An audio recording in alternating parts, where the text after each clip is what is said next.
Jesus की कहानी Roman जुडिया में शुरू होती है। उनका जन्म बेथलेहम में हुआ था। उनकी माँ मेरी थी। उनके अर्थली पिता जोसेफ थे। उनका ज्यादातर बचपन नाजरेथ में बीता। यह गैलिली का एक छोटा सा गांव था। गॉस्पेल्स हमें इन शुरुआती सालों के बारे में ज्यादा कुछ नहीं बताते। वे उनकी एडल्ट मिनिस्ट्री पर ज्यादा फोकस करते हैं। हम जानते हैं कि उनका परिवार बहुत धार्मिक था। वे जूइश ट्रेडिशंस और लॉज को मानते थे। इसी ने जीसस की फेथ की शुरुआती समझ को शेप किया। लूक का गॉस्पेल एक खास कहानी बताता है। यह जीसस के बचपन की कहानी है, जब वो एक लड़के थे। जब जीसस 12 साल के थे तो वे जेरूसलम गए थे। उनका परिवार पास ओवर फेस्टिवल के लिए गया था। यह एक आम जूइश रिवाज था। फेस्टिवल के बाद उनके माता पिता घर के लिए निकले।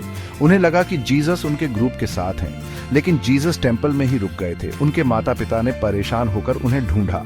उन्हें जीसस टेंपल के आंगन में मिले। वे वहां टीचर्स के बीच बैठे थे। वे उन्हें सुन रहे थे और उनसे सवाल भी पूछ रहे थे।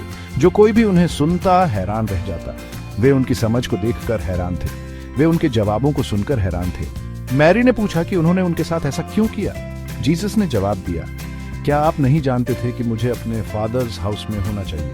यह घटना उनके युवावस्था को समझने के लिए बहुत सिग्निफिकेंट है। ये टेंपल वाली घटना आखिरी बार है जब हम जीसस के बारे में सुनते हैं। उनकी पब्लिक मिनिस्ट्री शुरू होने तक यह आखिरी कहानी है। ये मिनिस्ट्री तब शुरू हुई जब वे लगभग 30 साल के थे। तो बिब्लिकल कहानी में एक गैप है।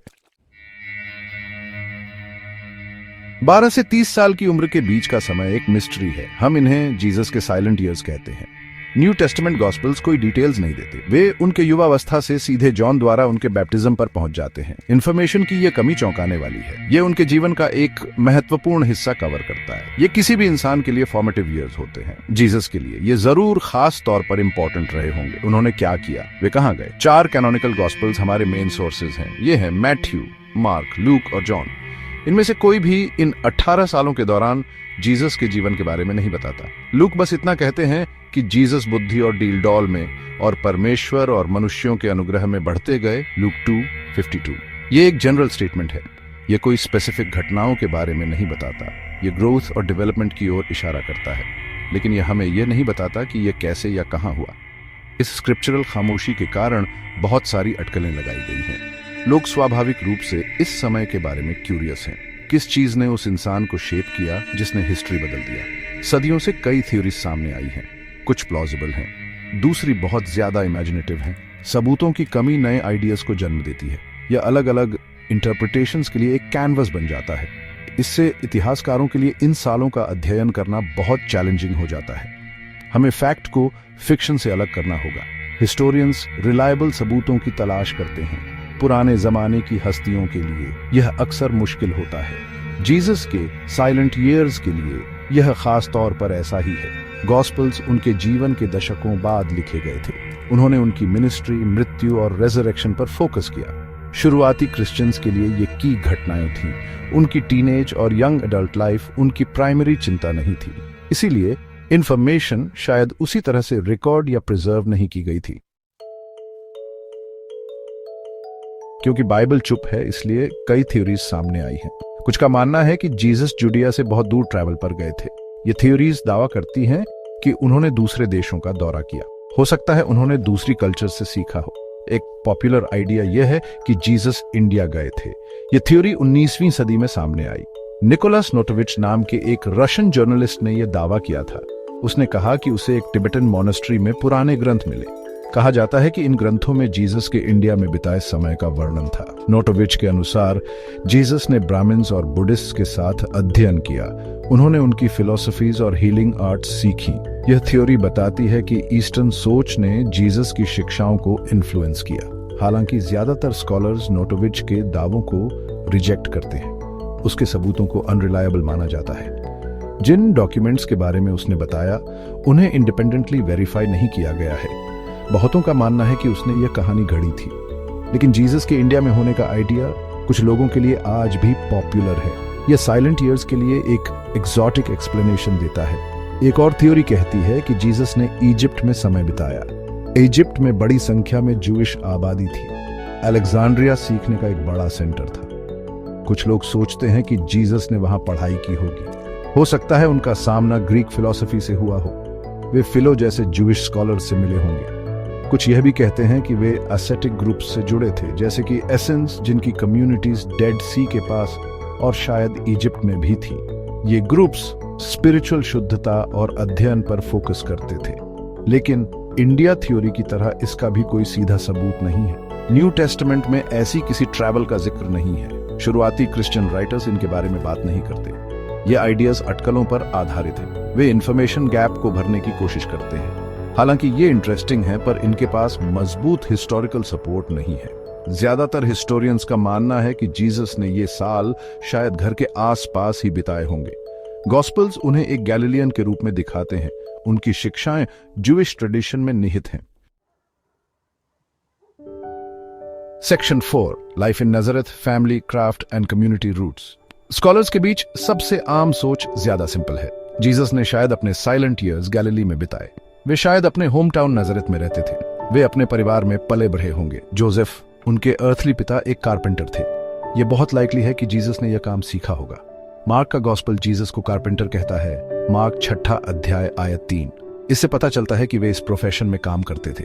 वे अपनी कम्युनिटी में एक क्राफ्ट्समैन के रूप में जाने जाते थे। नाजरत में एक जवान आदमी के लिए जीवन साधारण रहा होगा। उनकी पारिवारिक जिम्मेदारियां रही होंगी। अगर जोसेफ की मृत्यु हो गई होगी तो जीसस शायद घर के मेन प्रोवाइडर बन गए होंगे। उनके भाई बहन भी थे, जैसा कि गॉस्पेल्स में बताया गया है। उन्होंने गांव के जीवन में हिस्सा लिया होगा। इसमें काम, सोशल इंटरैक्शंस और धार्मिक रीति रिवाज शामिल थे। वे लोकल सिनेगोग जाते होंगे। वहां वे धर्म ग्रंथों को पढ़ते हुए सुनते होंगे। वे टोरा और प्रॉफिट्स के बारे में सीखते होंगे। यह समय शांत ग्रोथ का था। वे अपनी कल्चर के अंदर रहे। उन्होंने एक गैलीलियन जू की रोजमर्रा की जिंदगी का अनुभव किया। यह साधारण जीवन उनके लिए बहुत फॉर्मेटिव रहा होगा। उन्होंने आम लोगों के स्ट्रगल्स को समझा होगा। उन्होंने उनके फेथ और उनकी मुश्किलों को देखा होगा। ये एक्सपीरियंसेस बाद में उनके पैराबल्स में झलके। उनकी शिक्षाओं में अक्सर रोजमर्रा की जिंदगी के एग्जाम्पल्स होते थे।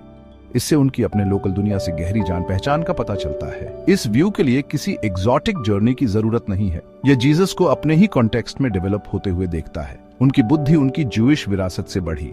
प्रार्थना और अध्ययन से परमेश्वर के प्रति उनकी समझ गहरी हुई। लोगों से उनका कनेक्शन रोजाना की बातचीत से बना। यह पर्सपेक्टिव उनकी इंसानियत पर जोर देता है। यह दिखाता है कि वे आम लोगों जैसे ही थे। यह तैयारी उनकी बाद की मिनिस्ट्री के लिए बहुत क्रूशल थी। वे कई मायनों में हम में से एक थे। Section 5, spiritual formation, preparing for a world changing ministry. चाहे जीसस ने ये 18 साल कहीं भी बिताए हों, वे बहुत वाइटल थे।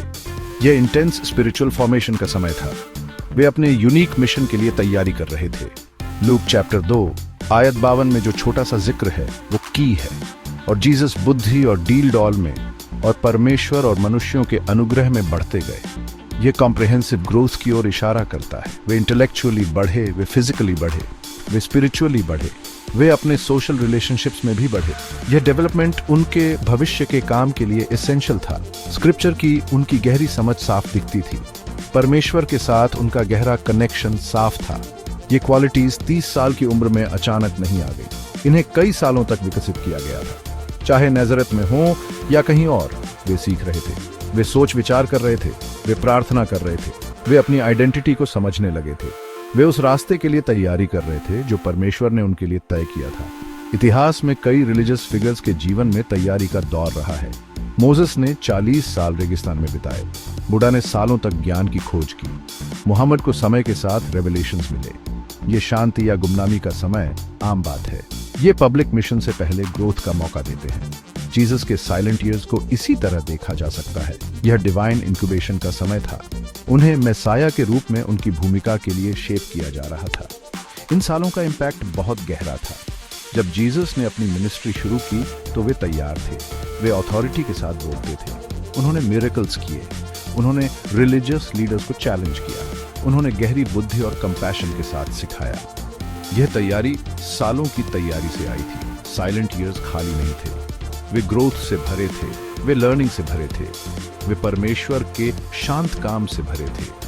उन्होंने ही उन्हें वह व्यक्ति बनाया जो अपने मिशन को पूरा कर सके।